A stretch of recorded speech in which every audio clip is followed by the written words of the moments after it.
Dragon Ball est un des mangas et animés les plus populaires de l'histoire.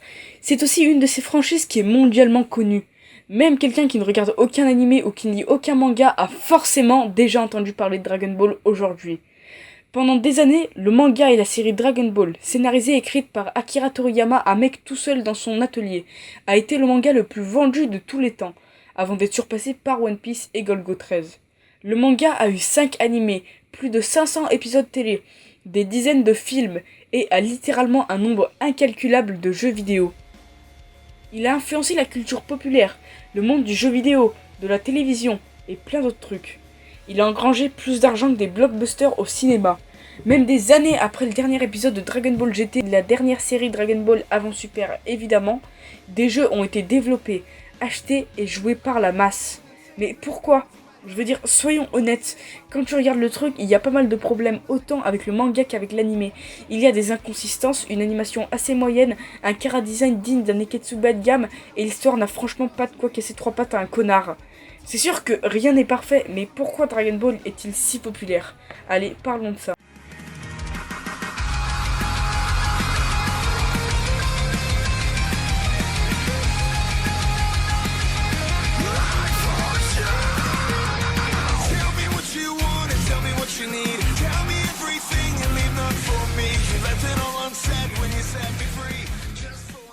Dragon Ball est bien plus qu'une simple franchise massive.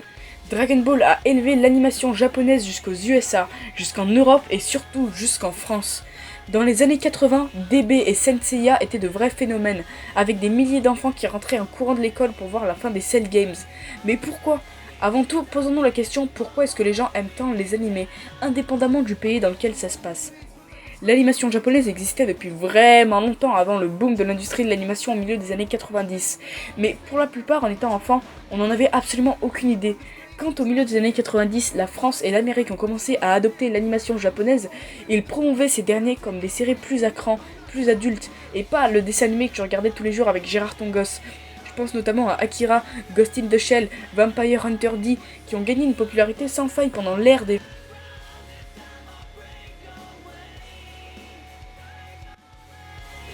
Mais ce qui a vraiment propulsé l'animation japonaise à un nouveau level, c'était surtout fin des années 90, quand ils ont commencé à diffuser des animés du style Sailor Moon, Pokémon ou encore les séries Dragon Ball.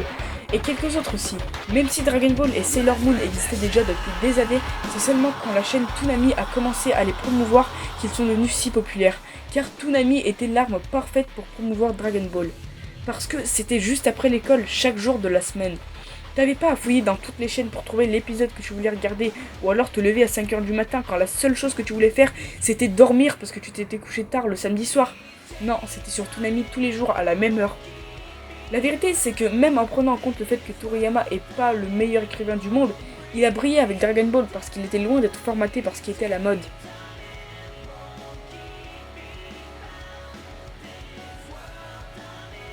Le coup de crayon de Toriyama et sa manière de créer les personnages de manière incroyablement unique et très différente de ses contemporains, au contraire des autres animés et mangas, Dragon Ball n'est pas si intrinsèquement japonais et peut aisément être compris par une audience occidentale. Et je pense qu'il y a de base pour le spectateur une familiarité inconsciente avec le manga avant même de l'avoir lu ou regardé. Dragon Ball s'inspire donc de la mythologie chinoise, mais seulement initialement. Il nous envoie dans un monde fantastique qui n'est pas le Japon et qui inclut des paysages et des constructions occidentales, en plus des personnages appartenant à des cultures très différentes. Une partie de l'insolent succès de Dragon Ball est sa simplicité. Les archétypes font sens, l'histoire est très facile à comprendre peu importe ton origine, tes principes, ton sexe ou ta vie en général. Dragon Ball parle aux gens sur plein de thèmes différents, et ce, peu importe leur nationalité. Il brise les barrières culturelles du fait de ces personnages, des moments que vivent ces personnages, auxquels nous pouvons tous nous identifier. Nous avons tous déjà perdu quelqu'un de cher, nous nous sommes tous déjà sentis seuls ou motivés, avec une volonté d'atteindre des objectifs plus hauts dans nos vies. Et les personnages de la série, même alors qu'ils sont fictionnels, peuvent tirer le meilleur que nous en tant qu'humains. Dragon Ball était une des premières séries qui a amené une histoire sérialisée en France, où chaque épisode amène à un autre et où il y a de longs arcs.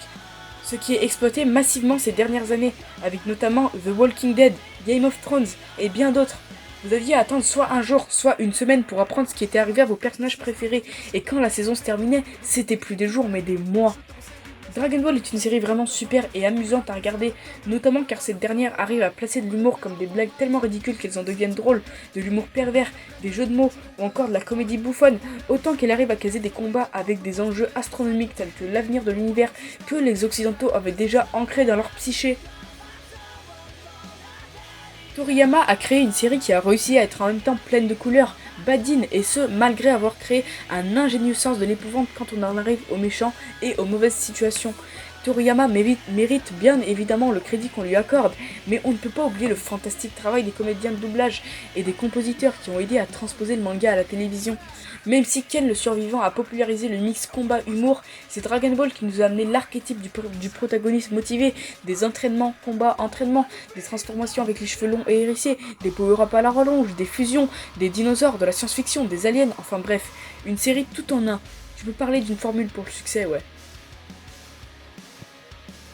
Dragon Ball a des thèmes multiples exploités à travers la série, le concept père-fils et leurs relations, le combat bon versus mauvais, la fierté contre l'humilité, l'acceptation contre la route vers le succès, le dépassement de soi ou encore le principe de la belligérance interne pour faire la bonne chose au bon moment et résister à la tentation. Ce sont des choses réelles que des gens comme vous et moi peuvent ressentir indépendamment de la langue qu'ils parlent. Les moments clés de la série où les personnages tombent victorieux, où ils réussissent ce qu'ils ont entrepris avec succès, où ils échouent, tout a de l'importance et c'est ainsi que Dragon Ball nous parle, à nous et au monde entier. Donc pourquoi Dragon Ball est-il si populaire? Parce qu'il te donne tout. Aucune histoire n'est parfaite et on pourrait chercher des défauts toute la journée et on trouverait des défauts. Mais à la fin de cette journée, la seule chose qui importerait est la manière dont nous nous sentons. Et Dragon Ball, que ce soit pendant notre enfance ou maintenant, qui que nous sommes, nous a tous fait nous sentir bien. Ça a franchement aucune importance si tu le regardes sur Game One après les cours, si tu le regardes en streaming en VO, si tu lis le manga, ou alors même si tu t'es mis aux jeux vidéo qui y sont relatés, ou avec Kai. Dragon Ball réunit les gens venant de tout pays, menant tout mode de vie imaginable, et ça a été le premier animé d'un tas de gens. Et t'oublies jamais ton premier. Franchement, le fait que Dragon Ball continue depuis plus de 30 ans n'est probablement pas un hasard. On espère tous que ça va continuer à être génial pour au moins les 30 prochaines années. Merci d'avoir regardé et merci de me suivre. Je suis super contente de pouvoir faire des vidéos comme ça quand je veux et je vous promets que le meilleur est pas encore arrivé. Allez, à la prochaine, c'était Simijay.